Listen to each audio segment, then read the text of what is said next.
ಆತ್ಮೀಯ ವಿದ್ಯಾರ್ಥಿ ಮಿತ್ರರಿಗೆ ನಿಮ್ಮ ನೆಚ್ಚಿನ ಚಾನೆಲ್ ಆಗಿರುವ BGS ಸ್ಪರ್ಧಾ ಅಕಾಡೆಮಿಗೆ ಸ್ವಾಗತ ಸುಸ್ವಾಗತ.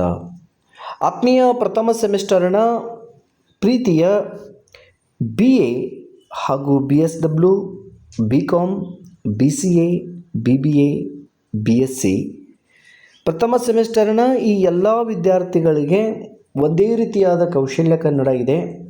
ಎಲ್ಲರೂ ಕೂಡ ಇದನ್ನು ನೋಡಿಕೊಳ್ಳಬಹುದು. ಎಲ್ಲರಿಗೂ ಒಂದೇ ರೀತಿಯಾದ ಕೌಶಲ್ಯ ಕನ್ನಡ ಇದೆ, ನೋಡಿಕೊಳ್ಳಬಹುದು. ಜೊತೆಗೆ ಕೌಶಲ್ಯ ಕನ್ನಡದ ಮೇಲೆ ಪ್ರತ್ಯೇಕವಾದ ಅಂಕಗಳು ಬರೋದರಿಂದ ನಿಮಗೆ ಇಲ್ಲಿ ಅತಿ ಸರಳವಾಗಿ ಈ ನೋಟ್ಸು ಇಲ್ಲಿ ಸಿಗ್ತಾ ಇದೆ. ಈಗಾಗಲೇ ಹೋದ ವಿಡಿಯೋದಲ್ಲಿ ಇದರ ಕುರಿತಾಗಿ ಚರ್ಚೆ ಮಾಡಿದ್ದೇನೆ. ಈ ಹೊತ್ತು ಸರ್ಕಾರದ ಆದೇಶ, ಸುತ್ತೋಲೆ ಅಂತಂದರೆ ಏನು, ಅಧಿಸೂಚನೆ ಅಂತಂದರೆ ಏನು, ಅವುಗಳ ಮಾದರಿಗಳನ್ನು ಕೂಡ ಇಲ್ಲಿ ಇವತ್ತು ಚರ್ಚೆ ಮಾಡ್ತಾ ಇದ್ದೇನೆ. ಇನ್ನೂ ಯಾರೆಲ್ಲ ನಮ್ಮ ಚಾನಲ್ಗೆ ಸಬ್ಸ್ಕ್ರೈಬ್ ಆಗಿಲ್ಲ ಆದಷ್ಟು ಬೇಗನೆ ಸಬ್ಸ್ಕ್ರೈಬ್ ಮಾಡಿಕೊಳ್ಳಿ. ಇದು ನಿಮ್ಮ ಚಾನಲ್, ನಿಮ್ಮ ಉನ್ನತಿಗಾಗಿರುವಂಥ ಚಾನಲ್. ನಿಮ್ಮ ಸ್ನೇಹಿತರಿಗೂ ಕೂಡ ಈ ವಿಡಿಯೋಗಳ ಲಿಂಕನ್ನು ಶೇರ್ ಮಾಡಿ. ಈ ಹೊತ್ತು ಆದೇಶ, ಸುತ್ತೋಲೆ, ಅಧಿಸೂಚನೆಯ ಕುರಿತಾಗಿ ಒಂದಿಷ್ಟು ಮಾಹಿತಿ. ಆದೇಶದ ಅರ್ಥವನ್ನು ಇಲ್ಲಿ ಕೊಟ್ಟಿದ್ದೇನೆ. ಸರ್ಕಾರಿ ಆದೇಶಗಳು ಸಮಕ್ಷಮ ಪ್ರಾಧಿಕಾರ ಅಥವಾ ಸಮಕ್ಷಮ ಅಧಿಕಾರಿ. ಸರ್ಕಾರದ ಆದೇಶಗಳು ಸಮಕ್ಷಮ ಪ್ರಾಧಿಕಾರ ಅಥವಾ ಸಮಕ್ಷಮ ಅಧಿಕಾರಿ ತನ್ನ ಇಲಾಖೆಯ ಅಥವಾ ತನ್ನ ಸಹೋದ್ಯೋಗಿಗಳಿಗೆ ಹೊರಡಿಸುವ ನಿರ್ದೇಶನಗಳು ಅಥವಾ ಸೂಚನೆಗಳು, ಇವುಗಳನ್ನು ಆದೇಶಗಳು ಅಂತಂದು ಕರೀತಾರೆ. ಆದೇಶದ ಪತ್ರ ಎಂದರೆ ಯಾವುದೇ ಅಧಿಕಾರಿ ಸಂಸ್ಥೆ ಅಥವಾ ಮೇಲಧಿಕಾರಿಯಿಂದ ಅಧೀನ ಸಿಬ್ಬಂದಿ ಅಥವಾ ಸಂಬಂಧಪಟ್ಟ ವ್ಯಕ್ತಿಗೆ ನಿರ್ದಿಷ್ಟ ಕೆಲಸವನ್ನು, ಇಲ್ಲಿ ನೋಡಿ, ನಿರ್ದಿಷ್ಟ ಕೆಲಸವನ್ನು ಮಾಡಲು ಅಥವಾ ಕೆಲಸವನ್ನು ಪಾಲಿಸಲು ನೀಡುವ ಅಧಿಕೃತ ಲಿಖಿತ ಸೂಚನೆ. ಅಧಿಕೃತವಾದ ಲಿಖಿತ ಸೂಚನೆ, ಪಾಲಿಸಲೇಬೇಕಾದ ಸೂಚನೆ, ಪಾಲಿಸಲೇಬೇಕಾದ ಕೆಲಸ. ಆದೇಶವನ್ನು ಸ್ವೀಕರಿಸುವ ವ್ಯಕ್ತಿಯು ಈ ಆದೇಶಗಳನ್ನು ಅನುಸರಿಸಬೇಕಾಗ್ತದೆ. ಆದೇಶ ನೀಡಿದ ವ್ಯಕ್ತಿಯಿಂದ ಆದೇಶ ಪಾಲಿಸುವಂಥ ವ್ಯಕ್ತಿ ಇದನ್ನು ಅನುಸರಿಸಬೇಕಾಗ್ತದೆ. ಇಲಾಖೆಯ ಕೆಳಹಂತದಲ್ಲಿ ಕೆಲಸ ಮಾಡುವ ಉದ್ಯೋಗಿಗಳು ಸಮಕ್ಷಮ ಅಧಿಕಾರಿ ಅಥವಾ ಮೇಲಧಿಕಾರಿ ಹೊರಡಿಸುವ ಆದೇಶಗಳಿಗೆ ಬದ್ಧವಾಗಿ ಕೆಲಸವನ್ನು ಮಾಡಬೇಕಾಗ್ತದೆ ಅಥವಾ ಇರಬೇಕಾಗ್ತದೆ. ಇಲ್ಲವಾದರೆ ಆತನ ಮೇಲೆ ಕಾನೂನು ರೀತಿಯಲ್ಲಿ ಶಿಕ್ಷೆ ಇಲ್ಲವೇ ದಂಡನೆಗೆ ಗುರಿಯಾಗಬೇಕಾಗ್ತದೆ. ಮುಂದೆ ಸರ್ಕಾರದ ದೈನಂದಿನ ಆಡಳಿತದಲ್ಲಿ ಅನೇಕ ವಿಷಯಗಳ ಬಗ್ಗೆ ಪ್ರಸ್ತಾಪ ಬರುತ್ತದೆ. ಕೆಲವು ವಿಷಯಗಳ ಬಗ್ಗೆ ತೀರ್ಮಾನ ಕೈಗೊಳ್ಳುವುದು ಕೇವಲ ಉನ್ನತ ಸ್ತರದಲ್ಲಿ ಮಾತ್ರ ಸಾಧ್ಯ, ಮೇಲಾಧಿಕಾರಿಗಳಿಂದ ಮಾತ್ರ ಸಾಧ್ಯ, ಇಲಾಖೆಯಿಂದ ಮಾತ್ರ ಸಾಧ್ಯ, ಸರ್ಕಾರದಿಂದ ಮಾತ್ರ ಸಾಧ್ಯ. ಸಾರ್ವಜನಿಕ ನೀತಿಗೆ ಸಂಬಂಧಿಸಿದಂಥ ಅಥವಾ ಮಹತ್ವದ ವಿಷಯ ಎಂದು ಪರಿಗಣಿಸಲಾದ ವಿಷಯಗಳಿಗೆ ಸಂಬಂಧಿಸಿದಂತೆ ತೀರ್ಮಾನವನ್ನು ಕೈಗೊಳ್ಳುವುದು. ಇದು ಇಂಪಾರ್ಟೆಂಟ್. ತೀರ್ಮಾನಗಳನ್ನು ಕೈಗೊಳ್ಳುವುದು ಹಾಗೂ ಆದೇಶಗಳನ್ನು ಹೊರಡಿಸುವುದು ನಡೆಯುತ್ತಲೇ ಇರುತ್ತದೆ. ಇಂಥವುಗಳಿಗೆ ಏನಂತೀವಿ ಅಂತಂದ್ರೆ, ಇಂಥ ಪತ್ರರೂಪವನ್ನು, ಇಲ್ಲಿ ನೋಡಿ, ಪತ್ರರೂಪವನ್ನು ಆದೇಶ ಎಂದು ಕರೆಯುತ್ತೇವೆ. ಇಂಥ ಡೆಫಿನೇಷನ್ನ ನೀವು ಏನಾದರೂ ಪರೀಕ್ಷೆಯಲ್ಲಿ ಬರೆದ್ರೆ ನಿಮಗೆ ಅಂಕಗಳು ಸಿಗ್ತವೆ. ಬಹಳಷ್ಟು ವಿದ್ಯಾರ್ಥಿಗಳು ತಮಗೆ ತಿಳಿದ ರೀತಿಯಲ್ಲಿ ಜನರಲ್ ಅರ್ಥ ಅಥವಾ ವ್ಯಾಖ್ಯಾನವನ್ನು ಮಾಡ್ತಾರೆ. ಅದು ತಪ್ಪು.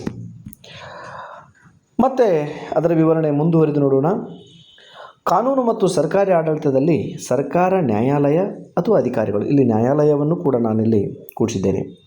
ಕಾನೂನು ಮತ್ತು ಸರ್ಕಾರಿ ಆಡಳಿತದಲ್ಲಿ ನ್ಯಾಯಾಲಯ ಅಥವಾ ಅಧಿಕಾರಿಗಳು ಹೊರಡಿಸುವ ಅಧಿಕೃತ ನಿರ್ದೇಶನ ಅಥವಾ ತೀರ್ಮಾನಗಳು ಇವು ಆದೇಶಗಳಾಗಿರ್ತವೆ.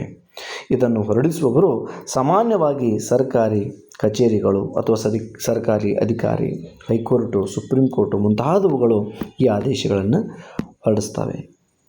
ವಿಶೇಷತೆ ಏನಂದರೆ, ಹಿರಿಯರು ಅಥವಾ ಹಿರಿಯರಿಗೆ ನೀಡುವ ಕಿರಿಯರಿಗೆ ನೀಡುವ ಸಲಹೆ, ಸೂಚನೆ ಅಥವಾ ಮುನ್ಸೂಚನೆಯನ್ನು ಆದೇಶವೆಂದು ಇಲ್ಲಿ ಕರೆಯಬಹುದು. ಹಾಗೆ ಇರುವಂಥ ಆದೇಶದ ಪತ್ರ ಮಾದರಿಯನ್ನು ನಾನಿಲ್ಲಿ ಕೆಳಗಿನಂತೆ ಕೊಡ್ತಾ ಇದ್ದೀನಿ, ವಿದ್ಯಾರ್ಥಿಗಳು ನೋಡಿಕೊಳ್ಳಿ. ಆದೇಶದ ಪತ್ರ ಮಾದರಿ ಹೀಗಿದೆ. ಇಲ್ಲಿ ನೋಡಿ, ಸರ್ಕಾರಿ ಆದೇಶದ ಮಾದರಿ, ಇಲ್ಲಿ ಕರ್ನಾಟಕ ಸರ್ಕಾರ ಅಂತ ಬರ್ತಾ ಇದೆ. ಇಲ್ಲಿ ಆದೇಶ ಪತ್ರದ ಸಂಖ್ಯೆ, ದಿನಾಂಕವನ್ನು ಕೂಡ ಇಲ್ಲಿ ಕೊಟ್ಟಿದ್ದಾರೆ. ಇಲ್ಲಿ ವಾಣಿಜ್ಯ ತೆರಿಗೆಗಳ ಡೆಪ್ಯೂಟಿ ಕಮಿಷನರ್ ಅವರ ಕಚೇರಿ, ಬೆಂಗಳೂರು ನಗರ ವಿಭಾಗ, ಬೆಂಗಳೂರು. ದಿನಾಂಕವನ್ನು ನೀವು ನಿಮ್ಮ ಪರೀಕ್ಷೆ ದಿನಾಂಕವನ್ನೇ ಹಾಕಿದರೆ ಇಲ್ಲಿ ನಡೀತದೆ. ನೀವು ಬೇಕಾದ ದಿನಾಂಕವನ್ನು ಹಾಕಿಕೊಳ್ಳಬಹುದು. ಕಚೇರಿಯ ಆದೇಶ ಏನಿದೆ ನೋಡಿ. ಶ್ರೀ ರಾಮಕೃಷ್ಣ ಟಿ, ಸಹಾಯಕ ವಾಣಿಜ್ಯ ತೆರಿಗೆ ಅಧಿಕಾರಿ, ವಲಯ ಸಿ ವಲಯ ಅವರಿಗೆ ಗಳಿಕೆಯ ರಜೆ ಮಂಜೂರಾತಿಯ ಕುರಿತು ಉಲ್ಲೇಖ ಆದದ್ದು. ಅಕೌಂಟೆಂಟ್ ಜನರಲ್ ಅವರಿಂದ ಬಂದ ರಜೆಯ ಹಕ್ಕು ಪತ್ರದಿಂದ ಸಂಬಂಧಿತ ಪತ್ರ, ಕ್ರಮ, ದಿನಾಂಕ ಎಲ್ಲವೂ ಇದೆ. MCSR 112ನೇ ನಿಯಮದ ಪ್ರಕಾರ ಸಿ ವಲಯದ ಸಹಾಯಕ ವಾಣಿಜ್ಯ ತೆರಿಗೆ ಅಧಿಕಾರಿಯಾಗಿದ್ದ ಶ್ರೀ ರಾಮಕೃಷ್ಣ ಟಿ ಅವರಿಗೆ ದಿನಾಂಕ, ನೀವು ಬೇಕಾದ ದಿನಾಂಕವನ್ನು ಇಲ್ಲಿ ಬರ್ಕೋಬೋದು. ಅದಕ್ಕಾಗಿ ನಾನಿಲ್ಲಿ ಹಾಗೆ ಬಿಟ್ಟಿದ್ದೇನೆ. ದಿನಾಂಕ ಇವತ್ತಿನ ದಿನಾಂಕ ಅಥವಾ ಮುಂದಿನ ನೀವೇ ಒಂದು ಊಹೆಯ ದಿನಾಂಕವನ್ನು ಇಲ್ಲಿ ಬರ್ಕೋಬೋದು. ಈ ದಿನಾಂಕದಿಂದ ಈ ದಿನಾಂಕದವರೆಗೆ 2 ದಿನ ಸೇರಿ 10 ದಿನಗಳ ಗಳಿಕೆಯ ರಜೆಯನ್ನು ಮಂಜೂರಾತಿ ಮಾಡಬಹುದು. ನಿಮಗೆ ಬೇಕಾಗಿರುವ 10 ದಿನಗಳವರೆಗಿನ ದಿನಾಂಕವನ್ನು ಇಲ್ಲಿ ನಮೂದಿಸಿಕೊಳ್ಳಬಹುದು. ರಜೆಯ ಅವಧಿಯಲ್ಲಿ ಶ್ರೀ ಲೋಕೇಶ್ ಆರ್, ವಾಣಿಜ್ಯ ತೆರಿಗೆ ಅಧಿಕಾರಿ, ಅಧಿಕ ವಲಯ, ಬೆಂಗಳೂರು ಅವರಿಗೆ ತಮ್ಮ ಕರ್ತವ್ಯದ ಜೊತೆಗೆ ಸಹಾಯಕ ವಾಣಿಜ್ಯ ತೆರಿಗೆ ಅಧಿಕಾರಿ ವಲಯದ ಅವರ ಕರ್ತವ್ಯ ಹೆಚ್ಚಿನ ಹೊಣೆಯನ್ನು ವಹಿಸಲಾಗಿದೆ. ವಾಣಿಜ್ಯ ತೆರಿಗೆಗಳ ಡೆಪ್ಯೂಟಿ ಕಮಿಷನರ್, ಬೆಂಗಳೂರು. ಹೀಗೆ ಇಷ್ಟು ಬರೆದ್ರೆ ನಿಮಗೆ 5 ಅಂಕ ಅಥವಾ 10 ಅಂಕ ಸಿಗ್ತದೆ. ಇನ್ನು ಮುಂದೆ ಬರೋದು ಸುತ್ತೋಲೆ. ಈಗ ಆದೇಶ ನೋಡಿದ್ವಿ, ಆದೇಶ ಪತ್ರವನ್ನು ನೋಡಿದ್ವಿ. ಇನ್ನು ಮುಂದೆ ಸುತ್ತೋಲೆಯ ರೂಪರೇಷೆ ಹೇಗಿರ್ತದೆ, ಸುತ್ತೋಲೆ ಅಂದರೆ ಏನು ಅನ್ನೋದನ್ನು ನೋಡಿ. ಈ ಸುತ್ತೋಲೆ ಒಂದೇ ವಿಷಯವನ್ನು ಅನೇಕರಿಗೆ ಒಂದೇ ಬಾರಿಗೆ ತಿಳಿಸಬೇಕಾಗಿರುವಂಥ ಸಂದರ್ಭ. ಒಂದೇ ವಿಷಯವನ್ನು ಅನೇಕ ಇಲಾಖೆಗಳಿಗೆ ಅಥವಾ ಅನೇಕ ಜನರಿಗೆ, ಅಧಿಕಾರಿಗಳಿಗೆ ತಿಳಿಸಬೇಕಾಗಿ ಬಂದ, ಇದು ಎಲ್ಲರಿಗೂ ಒಂದೇ ರೀತಿಯಾದ ನಿಯಮ ಅನ್ವಯ ಆಗ್ತದೆ. ತಿಳಿಸಬೇಕಾಗಿ ಬಂದಾಗ ಸುತ್ತೋಲೆಯನ್ನು ಹೊರಡಿಸಬೇಕಾಗ್ತದೆ. ಹೀಗಾಗಿ ಅದರಲ್ಲಿ ನಿರ್ದಿಷ್ಟ ವಿಳಾಸವನ್ನು ನಮೂದಿಸಲು ಆಗುವುದಿಲ್ಲ. ಪ್ರತ್ಯೇಕವಾಗಿ ಒಬ್ಬರಿಗೆ ಅಂತಿದ್ದರೆ ಅದು ಆದೇಶ, ಪ್ರತ್ಯೇಕವಾಗಿ ಇದ್ದರೆ ಅದು ಆದೇಶ. ಇಲ್ಲಿ ಎಲ್ಲರಿಗೂ ಒಂದೇ ರೀತಿಯಾದ ಪತ್ರ, ಒಂದೇ ರೀತಿಯಾದ ನಿಯಮ, ಒಂದೇ ರೀತಿಯಾದ ಸೂಚನೆ, ಒಂದೇ ರೀತಿಯಾದ ನಿರ್ದೇಶನಗಳಿದ್ದರೆ ಅದಕ್ಕೇನಂತೀವಿ ಅಂದರೆ ಸುತ್ತೋಲೆ ಅಂತ ಕರಿತೀವಿ. ನಿರ್ದಿಷ್ಟವಾದ ವಿಳಾಸವನ್ನು ನಮೂದಿಸಲು ಆಗುವುದಿಲ್ಲ. ನಂತರ ಆದ್ದರಿಂದ ಈ ಸಂಬಂಧವಾಗಿ ಕೊನೆಯಲ್ಲಿ ಒಂದು ಸಾಮಾನ್ಯ ಸೂಚನೆ ಇರುತ್ತದೆ. ಸುತ್ತೋಲೆಯು ಪತ್ರ ವ್ಯವಹಾರದ ಒಂದು ಪ್ರಕಾರ. ಇದು ಕೂಡ ಪತ್ರ ವ್ಯವಹಾರದಲ್ಲಿ ಬರುವ ಒಂದು ಭಾಗ. ಇದರ ರಚನೆಯು ಅಧಿಕೃತ ಜ್ಞಾಪನ ಮತ್ತು ಸಾಮಾನ್ಯ ಪತ್ರಗಳಿಗಿಂತ ಭಿನ್ನವಾಗಿರುತ್ತದೆ. ಒಂದೇ ವಿಷಯವನ್ನು ಹಲವರಿಗೆ, ಅನೇಕರಿಗೆ ಅಥವಾ ಹಲವು ಇಲಾಖೆಗಳಿಗೆ ಅಥವಾ ಕಚೇರಿಗಳಿಗೆ ತಿಳಿಸಬೇಕಾದಾಗ ಒಂದು ಪತ್ರದ ಹಲವು ಪ್ರತಿಗಳನ್ನು ಏಕಕಾಲದಲ್ಲಿಯೇ ಅವರೆಲ್ಲರಿಗೂ ಕಳಿಸುವ ಪತ್ರಗಳನ್ನೇ ನಾವಿಲ್ಲಿ ಸುತ್ತೋಲೆ ಎಂದು ಕರೆಯುತ್ತೇವೆ. ಇದನ್ನೇ ನಾವಿಲ್ಲಿ ಸುತ್ತೋಲೆ ಎಂದು ಕರೆಯುತ್ತೇವೆ. ಮುಂದೆ ಇದನ್ನು ಇನ್ನೊಂದು ಅರ್ಥದಲ್ಲಿ ಪರಿಪತ್ರ ಎಂದು ಕರೆಯುತ್ತೇವೆ. ನಿಮಗೆ ಪರೀಕ್ಷೆಯಲ್ಲಿ ಹೀಗೂ ಕೇಳಬಹುದು, ಪರಿಪತ್ರ ಅಂದರೆ ಏನು ಅಂತಲೂ ಕೂಡ ಕೇಳಬಹುದು. ಪರಿಪತ್ರ ಅಂದರೆ ಇದು ಸುತ್ತೋಲೆ ಆಗಿರ್ತದೆ. ಸುತ್ತೋಲೆ ಎಂಬ ಶಬ್ದದ ಅರ್ಥವೇ ಸುತ್ತುವ ಓಲೆ, ಸುತ್ತುವ ಅಧಿಕೋಲೆ, ಸುತ್ತೋಲೆ ಅಥವಾ ಪತ್ರ. ಸುತ್ತೋಲೆಯು ಸ್ಥೂಲವಾಗಿ ಜ್ಞಾಪನಾ ಪತ್ರದಂತೆಯೇ ಇರುವುದಾಗಿಯೂ ಸುತ್ತೋಲೆಗೆ ಇರುವಷ್ಟು ವ್ಯಾಪಕತೆ ಜ್ಞಾಪನಾ ಪತ್ರಕ್ಕೆ ಇರುವುದಿಲ್ಲ. ಸರ್ಕಾರದ ಅಥವಾ ಇಲಾಖೆ ಕಚೇರಿಯ ಯಾವುದೇ ಕಲಾಪ, ತೀರ್ಮಾನ ಅಥವಾ ಆದೇಶಗಳನ್ನು ಏಕಕಾಲದಲ್ಲಿ ಹಲವರ ಗಮನಕ್ಕೆ ತರುವುದು, ಇಲ್ಲಿ ನೋಡಿ ಅರ್ಥ ಮಾಡ್ಕೊಳ್ಳಿ, ಹಲವರ ಗಮನಕ್ಕೆ ತರುವುದು ಸುತ್ತೋಲೆಗಳ ಉದ್ದೇಶವಾಗಿರುತ್ತದೆ. ಎಲ್ಲರಿಗೂ ತಿಳಿಸಬೇಕಾದ ವಿಷಯ ಒಂದೇ ಆದ್ದರಿಂದ ಪ್ರತ್ಯೇಕವಾದ ಪತ್ರಗಳನ್ನು ಬರೆಯುವ ಅಗತ್ಯ ಇಲ್ಲ. ಇನ್ನು ಸುತ್ತೋಲೆಯನ್ನು ನೀಡುವಾಗ ಪಾಲಿಸಬೇಕಾದ ಸೂಚನೆಗಳು ಅಂತ ಇವೆ. ಇದನ್ನು ಕೂಡ ನಿಮ್ಮ ಒಂದು 5 ಅಂಕಕ್ಕೆ ಕೇಳಬಹುದು. ಅದಕ್ಕಾಗಿ ಇದನ್ನು ವಿದ್ಯಾರ್ಥಿಗಳು ನೋಡಿಕೊಳ್ಳಿ. ಸುತ್ತೋಲೆ ಎಲ್ಲ ಇಲಾಖೆಯ ಮುಖ್ಯಸ್ಥರಿಗೆ, ಎಲ್ಲ ಮುಖ್ಯಸ್ಥರಿಗೆ ಇದು ಅನ್ವಯ. ಎಲ್ಲ ವೇತನ ಬಟವಾಡೆ ಅಧಿಕಾರಿಗಳಿಗೆ ಇದು ಅನ್ವಯ. ಎಲ್ಲ ಜಿಲ್ಲಾ ಖಜಾನೆಯ ಅಧಿಕಾರಿಗಳಿಗೆ ಅನ್ವಯ. ಎಲ್ಲ ರೆವಿನ್ಯೂ ಅಧಿಕಾರಿಗಳಿಗೆ ಇದು ಅನ್ವಯ. ಹೀಗೆ ಇದು ಎಲ್ಲರಿಗೂ ಕಳಿಸ್ತಕ್ಕಂಥ ಪತ್ರದ ವ್ಯವಹಾರ. ಇನ್ನು ಸುತ್ತೋಲೆಯ ಲಕ್ಷಣಗಳು ಹೇಗಿರಬೇಕು ಅನ್ನೋದನ್ನು ಇಲ್ಲಿ ಕೊಟ್ಟಿದ್ದೇನೆ, ವಿದ್ಯಾರ್ಥಿಗಳು ಗಮನಿಸಬಹುದು. ಸುತ್ತೋಲೆಯು ಇನ್ನಿತರ ಸರ್ಕಾರಿ ಪತ್ರಗಳಂತೆ ಸರ್ಕಾರ ಇಲ್ಲವೇ ಕಚೇರಿಯ ಆಡಳಿತಾತ್ಮಕ ಕ್ರಮಗಳನ್ನು ಅಥವಾ ಆದೇಶಗಳನ್ನು ಪ್ರಕಟಿಸುವ ಪತ್ರವಾಗಿರುತ್ತದೆ. ಆದರೆ ಈ ಪತ್ರದಲ್ಲಿರುವ ವಿಷಯ ಒಂದೇ ಆಗಿದ್ದು ಏಕಕಾಲದಲ್ಲಿ ಹಲವರನ್ನು ತಲುಪುತ್ತದೆ. ಇದು ಅದರ ಲಕ್ಷಣ, ಮುಖ್ಯವಾದ ಲಕ್ಷಣ. ಸುತ್ತೋಲೆಗಳು ಒಬ್ಬರು ಇನ್ನೊಬ್ಬರಿಗೆ ನೇರವಾಗಿ ಬರೆದ ಪತ್ರಗಳಂತಿರದೆ ಸಾಮಾನ್ಯವಾಗಿ ಮೂರನೆಯವರಿಗೆ ಬರೆದಂತಿರುತ್ತದೆ. ಆದ್ದರಿಂದ ಪತ್ರದ ಆರಂಭದಲ್ಲಿ, ಇದು ಇಂಪಾರ್ಟೆಂಟು, ಪತ್ರದ ಆರಂಭದಲ್ಲಿ ಮಾನ್ಯರೇ, ಗೌರವಾನ್ವಿತರೇ ಇತ್ಯಾದಿ ಸಂಬೋಧನೆಗಳು ಅಥವಾ ನಿಮ್ಮ ನಂಬುಗೆಯ, ನಿಮ್ಮ ವಿಶ್ವಾಸದ ಮುಂತಾದ ಗೌರವ ಸೂಚಕ ಮುಕ್ತಾಯಗಳು ಇರುವುದಿಲ್ಲ.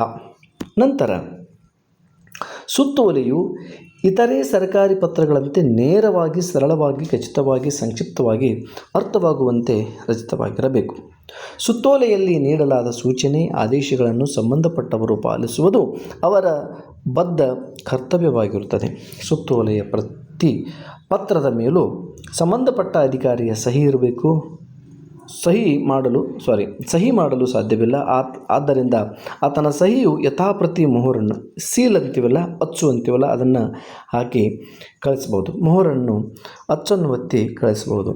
ವಿಶೇಷ ಸೂಚನೆ ಹೀಗಿದೆ: ಪತ್ರ ಶೀರ್ಷಿಕೆಯ ಭಾಗ ಮುಗಿದ ನಂತರ ಸುತ್ತೋಲೆ ಎಂಬ ಮಾತು ಎದ್ದು ಕಾಣುವಂತೆ ನಮೂದಿತವಾಗಿರುತ್ತದೆ ಎಂಬುದನ್ನು ಬಿಟ್ಟರೆ ಉಳಿದಂತೆ ಇದು ಸಾಮಾನ್ಯ ಅಧಿಕೃತ ಪತ್ರದಂತೆಯೇ ಇರುತ್ತದೆ. ಕೆಲವು ವೇಳೆ ವಿಷಯ ಮತ್ತು ಉಲ್ಲೇಖ ಸಂಬಂಧವಾದ ನಮೂದುಗಳು ಇರದೆ ನೇರವಾಗಿ ಸಂಬಂಧಪಟ್ಟ ವಿಷಯವೇ ಒಂದೆರಡು ವಾಕ್ಯಗಳಲ್ಲಿ ನಿರೂಪಿತವಾಗಿರುತ್ತದೆ ಅಥವಾ ನಿರೂಪಿತವಾಗಿ ಬಿಟ್ಟಿರಬಹುದು. ಸುತ್ತೋಲೆಯ ಮಾದರಿ ಒಂದನ್ನು ಇಲ್ಲಿ ಕೊಡ್ತಾ ಇದ್ದೀನಿ ನೋಡಿ. ಸುತ್ತೋಲೆಯ ಮಾದರಿ: ಕರ್ನಾಟಕ ಸರ್ಕಾರ, ಸಾರ್ವಜನಿಕ ಶಿಕ್ಷಣ ಇಲಾಖೆ. ಸುತ್ತೋಲೆಯ ಸಂಖ್ಯೆ ಕೂಡ ಇಲ್ಲಿದೆ. ಸಾರ್ವಜನಿಕ ಶಿಕ್ಷಣ ಇಲಾಖೆ, ಮಲ್ಲೇಶ್ವರಂ, ಬೆಂಗಳೂರು, 12ನೇ ರಸ್ತೆ. ಸುತ್ತೋಲೆ ಹೀಗಿದೆ: ಕನ್ನಡ ಮಾಧ್ಯಮದಲ್ಲಿಯೇ ಬೋಧಿಸಬೇಕು. ಎಲ್ಲ ಶಾಲೆಗಳಿಗೆ ಇದು ಸಂಬಂಧಪಟ್ಟ ಸುತ್ತೋಲೆ. ಕನ್ನಡ ಮಾಧ್ಯಮದಲ್ಲೇ ಬೋಧಿಸಬೇಕು ಅನ್ನುವಂಥ ಸುತ್ತೋಲೆ. ಉಲ್ಲೇಖ: ಸಂಬಂಧಪಟ್ಟ ಸರ್ಕಾರಿ ಆದೇಶ. ಸುತ್ತೋಲೆಯ ಸಂಖ್ಯೆ ನೋಡಿ, ವಿಷಯ ಓದ್ತೀನಿ ಕೇಳಿ. ರಾಜ್ಯದ ಅನೇಕ ಪ್ರಾಥಮಿಕ ಶಾಲೆಗಳು ಕನ್ನಡ ಮಾಧ್ಯಮದಲ್ಲಿ ಬೋಧನೆ ಮಾಡುವುದಾಗಿ BEO ಕಚೇರಿಯಿಂದ ಮಾನ್ಯತೆ ಪಡೆದು ಪ್ರಸ್ತುತ ಇಂಗ್ಲೀಷ್ ಮಾಧ್ಯಮದಲ್ಲಿ ಬೋಧನೆ ಮಾಡುತ್ತಿರುವುದಾಗಿ ದೂರು ಬಂದಿದೆ. ಯಾರೋ ಒಬ್ಬರು ಸಾರ್ವಜನಿಕ ಶಿಕ್ಷಣ ಇಲಾಖೆಗೆ ದೂರು ಕೊಟ್ಟಿರ್ತಾರೆ. ಆ ದೂರಿನನ್ವಯ ಎಲ್ಲರೂ ಈ ನಿಯಮವನ್ನು ಪಾಲಿಸಬೇಕು, ಆದೇಶವನ್ನು ಪಾಲಿಸಬೇಕು ಅಥವಾ ಸೂಚನೆಯನ್ನು ಪಾಲಿಸಬೇಕು ಅಂತ ಇಲ್ಲಿ ಸಾರ್ವಜನಿಕ ಶಿಕ್ಷಣ ಇಲಾಖೆಯಿಂದ ಈ ಸುತ್ತೋಲೆ ಬಂದಿದೆ. ಕನ್ನಡ ಮಾಧ್ಯಮದಲ್ಲಿ ಬೋಧಿಸುವುದಾಗಿ ಅನುಮತಿ ಪಡೆದ ಶಾಲೆಗಳಲ್ಲಿ ಇನ್ನು ಮುಂದೆ ಇಂಗ್ಲೀಷ್ ಮಾಧ್ಯಮದಲ್ಲಿ ಬೋಧನೆ ಮಾಡುವುದು ಕಂಡುಬಂದಲ್ಲಿ ಅಂಥ ಶಾಲೆಗಳ ಮಾನ್ಯತೆಯನ್ನು ರದ್ದು ಮಾಡಲಾಗುವುದು. ಇದು ಸುತ್ತೋಲೆ. ಅಂಥ ಶಾಲೆಗಳ ಮಾನ್ಯತೆಯನ್ನು ರದ್ದು ಮಾಡಲಾಗುವುದು. ಯಾರು ಕಳಿಸಿದ್ದಾರೆ ಅಂತಂದರೆ ನಿರ್ದೇಶಕರು, ಸಾರ್ವಜನಿಕ ಶಿಕ್ಷಣ ಇಲಾಖೆ, ಪ್ರಾಥಮಿಕ ಶಿಕ್ಷಣ, ಅವರ ಸೀಲು ಮತ್ತು ಸಹಿ. ಇದರ ಪ್ರತಿಗಳು ನೋಡು. ಎಲ್ಲ ತಾಲೂಕಿನ ಪ್ರತಿಗಳನ್ನು ಯಾರಿಗೆ ಕಳಿಸ್ಬೇಕು ಅಂತಂದರೆ ಎಲ್ಲ ತಾಲೂಕಿನ ಕ್ಷೇತ್ರ ಶಿಕ್ಷಣ ಅಧಿಕಾರಿಗಳಿಗೆ, BRCಗಳಿಗೆ, CRC ಅಧಿಕಾರಿಗಳಿಗೆ ಮತ್ತು ಕಚೇರಿಗಳಿಗೆ ಇದನ್ನು ಕಳಿಸ್ಬೋದು. ಇನ್ನೊಂದು ಮಾದರಿಯನ್ನು ಕೊಟ್ಟಿದ್ದೇನೆ, ಸುತ್ತೋಲೆ ಇನ್ನೊಂದು ಮಾದರಿ. ಸುತ್ತೋಲೆ ಮಾದರಿ 2. ಸರ್ಕಾರ, ಕರ್ನಾಟಕ ಸರ್ಕಾರ, ಪ್ರಾಥಮಿಕ ಮತ್ತು ಪ್ರೌಢಶಿಕ್ಷಣ ಸಚಿವಾಲಯ, ಬಹುಮಹಡಿಗಳ ಕಟ್ಟಡ, ಡಾಕ್ಟರ್ ಅಂಬೇಡ್ಕರ್ ಬೀದಿ, ಬೆಂಗಳೂರು. ಇಲ್ಲಿಂದ ಇದು ಬಂದಿದೆ. ಸುತ್ತೋಲೆ: ಶಾಲಾ ವೇಳೆಯ ಬದಲಾವಣೆಯನ್ನು ಮಾಡುವ ಕುರಿತು. ಅದು ಕನ್ನಡ ಮಾಧ್ಯಮದಲ್ಲಿ ಬೋಧನೆ ಮಾಡಬೇಕು ಅನ್ನುವಂಥ ಸುತ್ತೋಲೆ ಆದರೆ ಇದು ಶಾಲಾ ವೇಳೆಯ ಬದಲಾವಣೆ ಮಾಡುವ ಕುರಿತು. ಎಲ್ಲ ಶಾಲಾ ಕಾಲೇಜುಗಳಿಗೆ, BO ಕಚೇರಿಗಳಿಗೆ ಇದು ಅನ್ವಯ ಆಗುವಂತೆ. ಈ ಮೂಲಕ ಎಲ್ಲ ಜಿಲ್ಲಾ ಪಂಚಾಯತ್ ಮುಖ್ಯ ಕಾರ್ಯನಿರ್ವಾಹಕ ಅಧಿಕಾರಿಗಳ ಗಮನಕ್ಕೆ ತರುವುದೇನೆಂದರೆ ಶಾಲಾ ವೇಳೆ ಬದಲಾವಣೆಯ ಬಗ್ಗೆ ಸರ್ಕಾರವು ಈ ಹಿಂದೆ ಕೈಗೊಂಡ ನಿರ್ಧಾರವನ್ನು ಪರಿಷ್ಕರಿಸುವಂತೆ ಹಲವು ಮನವಿಗಳು ಬಂದಿರುತ್ತವೆ. ಈ ಮನವಿಗಳ ಬಗ್ಗೆ ಮಾನ್ಯ ಮುಖ್ಯಮಂತ್ರಿಗಳು ಮತ್ತು ಶಿಕ್ಷಣ ಸಚಿವರು ಪರ್ಯಾಲೋಚನೆ ಮಾಡಿ ಶಾಲಾ ವೇಳೆಯನ್ನು ಆಯಾ ಜಿಲ್ಲಾ ಪಂಚಾಯಿತಿಗಳ ನಿರ್ಧಾರಕ್ಕೆ ಬಿಡಬೇಕೆಂದು ತೀರ್ಮಾನಿಸಲಾಗಿದೆ. ಅಲ್ಲದೆ ಹೊಸ ಶೈಕ್ಷಣಿಕ ವರ್ಷ ಆರಂಭವಾಗುವ ಮೊದಲೇ ಶಾಲಾ ವೇಳೆಯನ್ನು ನಿರ್ಧರಿಸುವುದು ಅಗತ್ಯವಾಗಿದೆ. ಆದ್ದರಿಂದ ಕೂಡಲೇ ಜಿಲ್ಲಾ ಪಂಚಾಯತ್ನ ಸಭೆ ಕರೆದು ಈ ಬಗ್ಗೆ ಖಚಿತ ನಿರ್ಧಾರವನ್ನು ಕೈಗೊಂಡು ಪ್ರಕಟಿಸಬೇಕೆಂದು ಈ ಮೂಲಕ ತಿಳಿಸಲಾಗಿದೆ. ಜಿಲ್ಲಾ ಪಂಚಾಯಿತಿಯ ಅಧೀನದಲ್ಲಿ ಬರುವ ಎಲ್ಲ ಶಾಲೆಗಳಿಗೆ ಇದು ಅನ್ವಯ ಆಗ್ತಕ್ಕಂಥದ್ದು. ಈ ಜಿಲ್ಲಾ ಪಂಚಾಯಿತಿಯ ಮುಖ್ಯ ಕಾರ್ಯನಿರ್ವಾಹಕ ಅಧಿಕಾರಿಗೆ ಈ ಒಂದು ಸುತ್ತೋಲೆ ಬಂದಿರುವಂಥದ್ದು. ಯಾರು ಬರೆದಿದ್ದಾರೆ ಅಥವಾ ಯಾರ್ದಿದೆ ಅಂತಂದರೆ ಕಾರ್ಯದರ್ಶಿಗಳು, ಪ್ರಾಥಮಿಕ ಮತ್ತು ಪ್ರೌಢಶಿಕ್ಷಣ ಸಚಿವಾಲಯ, ಬೆಂಗಳೂರು, ಇವರು ಬರೆದಿದ್ದಾರೆ. ಇಷ್ಟು ಸುತ್ತೋಲೆಯ ಬಗ್ಗೆ ನೋಡಿದ್ವಿ. 5 ಅಂಕಕ್ಕೆ ಆದೇಶ ಪತ್ರವನ್ನಾದರೂ ಕೇಳ್ಬೋದು, ಸುತ್ತೋಲೆಯನ್ನಾದರೂ ಕೇಳ್ಬೋದು, ಅಧಿಸೂಚನೆ ಕುರಿತಾಗಿ ಕೇಳ್ಬೋದು. ಯಾವುದನ್ನೂ ಕೇಳಿದರೆ ಈ ನಿಮ್ಮ ಒಂದು ನೋಟ್ಸು ಅಥವಾ ಈ ವಿಡಿಯೋ ನಿಮಗೆ ತುಂಬ ಹೆಲ್ಪ್ ಆಗ್ತದೆ. ವಿದ್ಯಾರ್ಥಿಗಳು ನೋಡಿಕೊಳ್ಳಿ. ಇನ್ನು ಅಧಿಸೂಚನೆ ಈಗಾಗಲೇ ಗೊತ್ತಿರುವ ಹಾಗೆ ಇದನ್ನು ಇಂಗ್ಲೀಷ್ನಲ್ಲಿ ನೋಟಿಫಿಕೇಷನ್ ಎಂದು ಕರೆಯುತ್ತೇವೆ. ಇಂಗ್ಲೀಷಿನ ಪದದಲ್ಲಿ ಇದನ್ನು ನೋಟಿಫಿಕೇಷನ್ ಅಥವಾ ಕನ್ನಡದಲ್ಲಿ ಅಧಿಸೂಚನೆ ಅಂತ ಕರಿತೀವಿ. ಏನು ಅಧಿಸೂಚನೆಯ ಪತ್ರದ ಒಂದು ರೂಪರೇಷೆ ಹೇಗಿದೆ ನೋಡಿ. ಶಾಸನಗಳು ಆಗಿಂದಾಗೆ ರೂಪುಗೊಳ್ಳುವ ಅಥವಾ ರೂಪಿಸುವ ನಿಯಮಗಳು, ತಿದ್ದುಪಡಿಗಳು, ಕಾಯ್ದೆಗಳು, ಇಲ್ಲಿ ನೋಡಿ ಇಂಪಾರ್ಟೆಂಟು, ನಿಯಮಗಳು, ತಿದ್ದುಪಡಿಗಳು, ಕಾಯ್ದೆಗಳು, ಗೆಜೆಟ್ ಅಧಿಕಾರಿಗಳ ನೇಮಕ ಅಥವಾ ಗೆಜೆಟೆಡ್ ಅಧಿಕಾರಿಗಳ ನೇಮಕ, ಸ್ಥಿರೀಕರಣ, ಬಡ್ತಿ, ಹಿಂಬಡ್ತಿ, ಸೇವಾ ಅವಧಿಯ ವಿಸ್ತರಣೆ, ವರ್ಗಾವಣೆ, ತರಬೇತಿ ನೋಡಿ ತರಬೇತಿ, ನಿಯೋಗ, ರಜೆಯ ಮಂಜೂರಾತಿ ಅಥವಾ ಇಲಾಖೆಯ ಪರೀಕ್ಷೆಗಳನ್ನು ನಡೆಸಬಹುದಾಗಿರುವಂಥದ್ದು. ಈ ಸಂಬಂಧವಾದ ಅಧಿಕೃತವಾದ ಪ್ರಕಟಣೆಗಳನ್ನು ಅಧಿಸೂಚನೆಗಳೆಂದು ಕರೆಯುತ್ತಾರೆ. ವಿದ್ಯಾರ್ಥಿಗಳು ಇದನ್ನು ಗಮನ ಕೊಟ್ಟು ನೋಡಿಕೊಳ್ಳಿ. ಡೆಫಿನೇಷನ್ ಇದನ್ನು ಬರೀಬಹುದು. ಇದರಲ್ಲಿ ಅಧಿಕಾರಿಯ ಸಹಿ ಮತ್ತು ಹುದ್ದೆಗೆ ಸಂಬಂಧವಾದ ವಿವರಗಳು ಮಾತ್ರ ಇರುತ್ತವೆ. ಇಂಥ ಅಧಿಸೂಚನೆಗಳ ಪ್ರಕಟಣೆಗಳಿಗೆ ಸರ್ಕಾರ ಅಥವಾ ಕಾನೂನುಬದ್ಧವಾಗಿ ಸ್ಥಾಪಿತವಾದಂತಹ ಸಂಸ್ಥೆ ತನ್ನದೇ ಆದ ಪ್ರಮುಖ ಪ್ರತಿಯನ್ನು ಹೊಂದಿರಬಹುದು. ಉದಾಹರಣೆಗೆ ಕರ್ನಾಟಕ ಸರ್ಕಾರದ ರಾಜ್ಯಪತ್ರ ಅಥವಾ ಮೈಸೂರು ವಿಶ್ವವಿದ್ಯಾನಿಲಯದ ಗೆಜೆಟ್ ಇತ್ಯಾದಿಯಂಥ ಪ್ರಮುಖ ಪತ್ರಿಕೆಗಳ ಪ್ರಸಾರ ಸಂಖ್ಯೆ ಹಾಗೂ ಫಲವಾದ ಪ್ರಚಾರವು ಮತ್ತು ಸೀಮಿತ ಖಚಿತವಾಗಿರುವುದರಿಂದ ಅನೇಕ ಸಂದರ್ಭಗಳಲ್ಲಿ ಸರ್ಕಾರ ಅಥವಾ ಸಂಸ್ಥೆ ಇತರ ಪ್ರಚಾರ ಮಾಧ್ಯಮಗಳನ್ನು ಪ್ರತಿಗಳನ್ನು ಬಳಸಿಕೊಳ್ಳಬಹುದು ಪ್ರಚಾರಕ್ಕಾಗಿ. ಇಷ್ಟಾಗಿಯೂ ಎಲ್ಲ ಅಧಿಸೂಚನೆಗಳು ಸರ್ಕಾರದ ಅಥವಾ ಸಂಸ್ಥೆಯ ಪ್ರಮುಖ ಪತ್ರಿಕೆಗಳಲ್ಲಿ, ಮುಖ್ಯ ಪತ್ರಿಕೆಗಳಲ್ಲಿ, ದಿನಪತ್ರಿಕೆಗಳಂತೇನು ಕರಿತೀವಲ್ಲ, ಆ ದಿನಪತ್ರಿಕೆಗಳಲ್ಲಿ ಪ್ರಕಟವಾಗಲೇಬೇಕೆಂಬ ನಿಯಮವೇನೂ ಇಲ್ಲ. ಸರ್ಕಾರದ ಗೆಜೆಟ್ ಅಧಿಕಾರಿಗಳಿಗೆ ಸಂಬಂಧಿಸಿದ ಆಡಳಿತ ಕ್ರಮಗಳು ಹಾಗೂ ವಿಶೇಷ ಸಾರ್ವಜನಿಕ ಮಹತ್ವದ ಸಂಗತಿಗಳು ಮಾತ್ರವೇ ಇವುಗಳಲ್ಲಿ ದಾಖಲುಗೊಂಡು ಉಳಿದವು ಸಂಬಂಧಪಟ್ಟ ವ್ಯಕ್ತಿಗಳ ಅಥವಾ ವಿಷಯದ ಕಡತಗಳಿಗೆ ಉಳಿದಿರಬಹುದು. ಇನ್ನು ಸರಳವಾಗಿ ಹೇಳುವುದಾದರೆ ಸರ್ಕಾರ ಅಥವಾ ಸಂಸ್ಥೆ ಅಥವಾ ಅಧಿಕಾರಿಗಳು ಸಾರ್ವಜನಿಕರಿಗೆ ಅಧಿಕೃತವಾಗಿ ನೀಡುವ ಪ್ರಕಟಣೆ ಅಥವಾ ಮಾಹಿತಿ, ಸರ್ಕಾರದ ಹೊಸ ನಿಯಮಗಳು, ನೇಮಕಾತಿಯ ಪ್ರಕಟಣೆ, ಪರೀಕ್ಷೆಯ ವೇಳಾಪಟ್ಟಿ, ಪರೀಕ್ಷೆಯನ್ನು ಮುಂದೂಡುವುದು, ಪರೀಕ್ಷೆಯ ದಿನಾಂಕದ ಘೋಷಣೆ, ರಜೆಯ ಘೋಷಣೆ, ಕಾನೂನು ಅಥವಾ ಆದೇಶಗಳನ್ನು ಜಾರಿಗೊಳಿಸುವುದೇ ಅಧಿಸೂಚನೆಯಾಗಿದೆ. ಅಧಿಸೂಚನೆ ಹೀಗೆ ಇದೆ. ಇನ್ನು ಅಧಿಸೂಚನೆಯ ಒಂದು ಮಾದರಿಯನ್ನು ಇಲ್ಲಿ ನಾನು ಕೊಡ್ತಾ ಇದ್ದೇನೆ. ಕರ್ನಾಟಕ ಸರ್ಕಾರ, ಕೋರಿಕೆಯ ಸಂಖ್ಯೆ, ಕರ್ನಾಟಕ ಸರ್ಕಾರ ಅಥವಾ ಸಚಿವಾಲಯ, ಬಹುಮಹಡಿ ಕಟ್ಟಡ, ಬೆಂಗಳೂರು, ದಿನಾಂಕವನ್ನು ಕೂಡ ಇಲ್ಲಿ ಕೊಟ್ಟಿದ್ದಾರೆ. ಅಧಿಸೂಚನೆ ಹೇಗಿದೆ. ಶಾಲಾ ಶಿಕ್ಷಣ ಇಲಾಖೆ ಶ್ರೀ ರಾಮಪ್ಪ, ದೈಹಿಕ ಶಿಕ್ಷಣ ಪರಿವೀಕ್ಷಕರು, ಕ್ಷೇತ್ರ ಶಿಕ್ಷಣಾಧಿಕಾರಿಗಳ ಕಚೇರಿ, ಶಹರ ವಲಯ, ಹುಬ್ಬಳ್ಳಿ, ಧಾರವಾಡ ಜಿಲ್ಲೆ.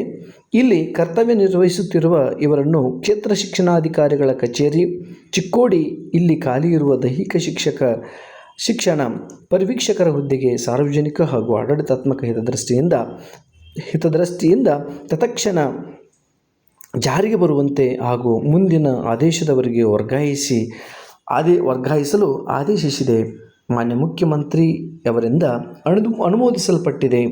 ಅವರ ಸಹಿ ಸರ್ಕಾರದ ಅಧೀನ ಕಾರ್ಯದರ್ಶಿ ಕೂಡ ಅಧೀನ ಕಾರ್ಯದರ್ಶಿ ಶಾಲಾ ಶಿಕ್ಷಣ ಮತ್ತು ಸಾಕ್ಷರತಾ ಇಲಾಖೆ ಬೆಂಗಳೂರು. ಇಲ್ಲಿ ಯಾರಿಗೆ ಇದನ್ನು ಕಳಿಸ್ತಾ ಇದ್ದಾರೆ ಅಂದರೆ ಮಹಾಲೇಖಪಾಲರು ಕರ್ನಾಟಕ ಬೆಂಗಳೂರು, ಆಯುಕ್ತರು ಶಾಲಾ ಶಿಕ್ಷಣ ಇಲಾಖೆ ಬೆಂಗಳೂರು, ಅಪರ ಆಯುಕ್ತರು ಶಾಲಾ ಶಿಕ್ಷಣ ಇಲಾಖೆ ಧಾರವಾಡ, ಉಪನಿರ್ದೇಶಕರು ಶಾಲಾ ಶಿಕ್ಷಣ ಇಲಾಖೆ ಧಾರವಾಡ, ಕ್ಷೇತ್ರ ಶಿಕ್ಷಣಾಧಿಕಾರಿಗಳ ಕಚೇರಿ ಶಾಲಾ ಶಿಕ್ಷಣ ಇಲಾಖೆ ಚಿಕ್ಕೋಡಿ ಇವರಿಗೆ ಇದನ್ನು ಕಳಿಸಲಾಗ್ತಕ್ಕಂಥದ್ದು. ಇಷ್ಟು ನಿಮ್ಮ ಈ ಕೌಶಲ್ಯ ಕನ್ನಡದಲ್ಲಿ ಬರುವ ಆದೇಶ ಪತ್ರ, ಸುತ್ತೋಲೆ, ಅಧಿಸೂಚನೆಗಳ ಕುರಿತಾಗಿರುವಂಥ ನೋಟ್ಸು. ವಿದ್ಯಾರ್ಥಿಗಳು ಇದನ್ನು ಕೇಳಿ ಒಳ್ಳೆಯ ಅಂಕಗಳನ್ನು ಪಡೆಯಿರಿ. ಮುಂದಿನ ತರಗತಿಯಲ್ಲಿ ಉಳಿದ ಪತ್ರಗಳ ಕುರಿತಾಗಿ ವರದಿ ತಯಾರಿಕೆ ಮತ್ತು ಪತ್ರಗಳ ಕುರಿತಾಗಿ ನಾನಿಲ್ಲಿ ವಿಡಿಯೋವನ್ನು ತಯಾರಿಸಿ ಕೊಡ್ತಾ ಇದ್ದೇನೆ. ಇಷ್ಟು ಆಲಿಸಿದ್ದಕ್ಕೆ ವಿದ್ಯಾರ್ಥಿಗಳಿಗೆ ಧನ್ಯವಾದಗಳು. ಇಂತಿ ಭೀಮಣ್ಣ ಸರ್, BGS ಸ್ಪರ್ಧಾ ಅಕಾಡೆಮಿ.